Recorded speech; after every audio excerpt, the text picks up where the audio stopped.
کرتے ہیں، جو قرآن شریف اس وقت تک کا نازل ہوا تو اس کی تلاوت بھی کرتے ہیں۔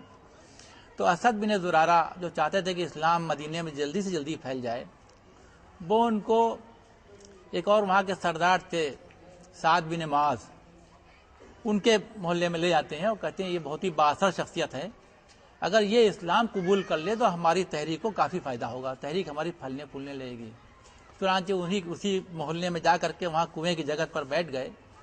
تو اس زمانے کا طریقہ تھا، آج کی طرح اخبار یا ٹیلی ویژن یا ریڈیو نہیں ہوا کرتا تھا، بلکہ جب کوئی باہر سے لوٹ کے آتا تھا یا کوئی نیا آدمی آتا تھا تو لوگ اس کے پاس اکٹھا ہو جاتے تھے، اسے حالات دریافت کرتے تھے۔ تو جب یہ لوگ بیٹھے ہوئے تھے وہاں کنویں کی جگہ پر تو وہاں کے کچھ نوجوان لوگ بھی قریب آ گئے۔ سعد بن معاذ کو اطلاع دی گئی کہ صاحب اس طریقے سے اسد بن زرارہ جو ہیں وہ ایک مکے کے شخص کو لے کر کے آ گئے ہیں۔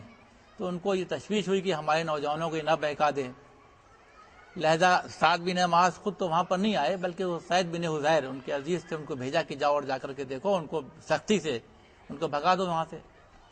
چنانچہ سعید بن حذیر اس جگہ پر آئے کہ جہاں یہ مصعب بن عمیر اور اسد بن زرارہ بیٹھے ہوئے تھے۔ تو آنے کے بعد انہوں نے سختی سستی والے الفاظ استعمال کیا اور کہا کہ تم لوگ یہاں سے چلے جاؤ، ایسا نہ ہو کہ ہمارے نوجوانوں سے تم کو کوئی نقصان پہنچ جائے۔ تو اس وقت مصعب بن عمیر نے انتہائی نرمی کے ساتھ ان سے کہا کہ آپ ہماری باتیں سن لیجئے، آپ کو کوئی نقصان تو ہوگا نہیں، پھر آپ جیسا آپ کہیں گے ویسا ہم لوگ کریں گے۔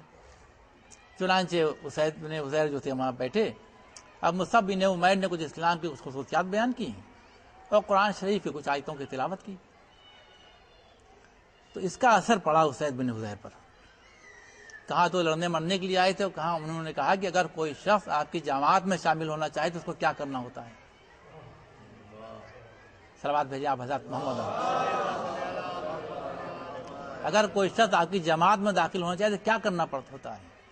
تو انہوں نے کہا کہ اس کو غسل کرنا ہوتا ہے اور کلمہ شہادتین زبان پر جاری کرنا ہوتے ہیں۔ تو انہوں نے یہ سننے کے بعد فوراً اسی کنویں میں وہ کود گئے سعید بن حذیر، اور اس کے باہر نکل کے کپڑے اپنے نچوڑے اور کہا کہ ہم کو آپ شہادتین کلمے کی جو ہے تلقین کر دیجئے، آپ پڑھا دیجئے ہم کو، یعنی مسلمان وہ ہو گئے۔ ابھی لوٹ گئے کیونکہ اتنی دیر ہو گئی تھی تو سعد بن معاذ وغیرہ انتظار کر رہے تھے وہاں بیٹھے ہوئے۔ تو سعد بن معاذ نے دور سے آتے دیکھا وہ سعید بن حذیر کو، تو کہا کہ ہم کو کچھ بدلے ہوئے نظر آ رہے ہیں جو لوگ بیٹھے ہوئے تھے۔ خیر وہ سعید بن حذیر وہاں گئے تو جو پوچھا تو انہیں بتایا کہ یہ گزری ہمارے ساتھ۔ تو اب یہ سعد بن معاذ وہاں آ گئے، جب یہاں آئے تب بھی انہیں نے وہی طریقے سے سختی سے پیش آئے مصعب بن عمیر کے ساتھ۔ تو مصعب بن عمیر نے وہی بات ہے، بھائی ہماری سن لیجیے آپ، اگر آپ نہیں اتفاق کریں گے ہم چلے جائیں گے یہاں سے۔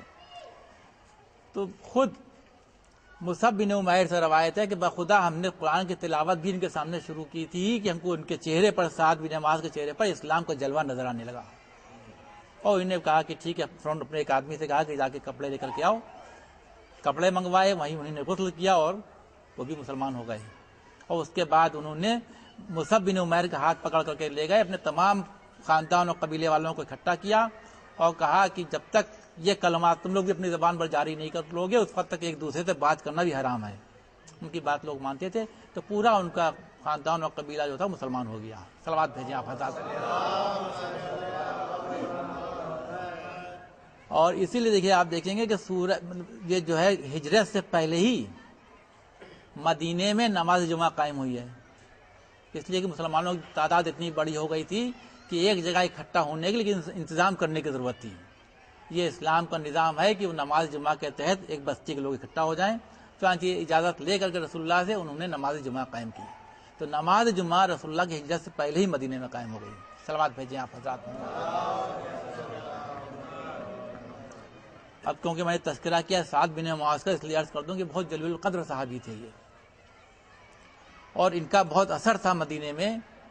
چنانچہ ہم دیکھتے ہیں جنگ خندق کے موقع پر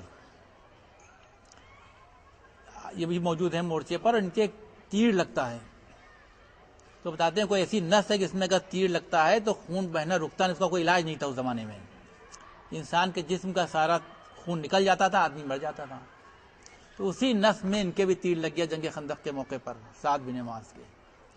تو اس موقع پر وہاں یہودیوں کی ایک بستی تھی بنو قریظہ، انہوں نے مسلمانوں کے ساتھ بدعہدی کی تھی، تو انہی نے وہیں خندق کے مورچے پر اللہ سے دعا کی کہ بار الہ مجھے موت کا ڈر نہیں ہے، لیکن یہ بنی قریظہ والوں جو بدعہدی کی رسول اللہ کے ساتھ، میں چاہتا ہوں کہ ان کا انجام بد اپنی آنکھوں سے دیکھ لوں۔ تو یہ ہے کہ ان کا خون کا بہنا رک گیا اور ان کو بھی اٹھا کے ان کے گھر لے جایا گیا، کیونکہ زخمی تھے، کمزور ہو گئے تھے بہت۔ ادھر جنگ خندق میں جو ایک محاذ بنا کر کے آئے تھے مکے والے، وہ بھاگ گئے۔ اس کے مسلمانوں نے بنی قریظہ کا محاصرہ کر لیا تھا، گھیرا بندی کر لی تھی۔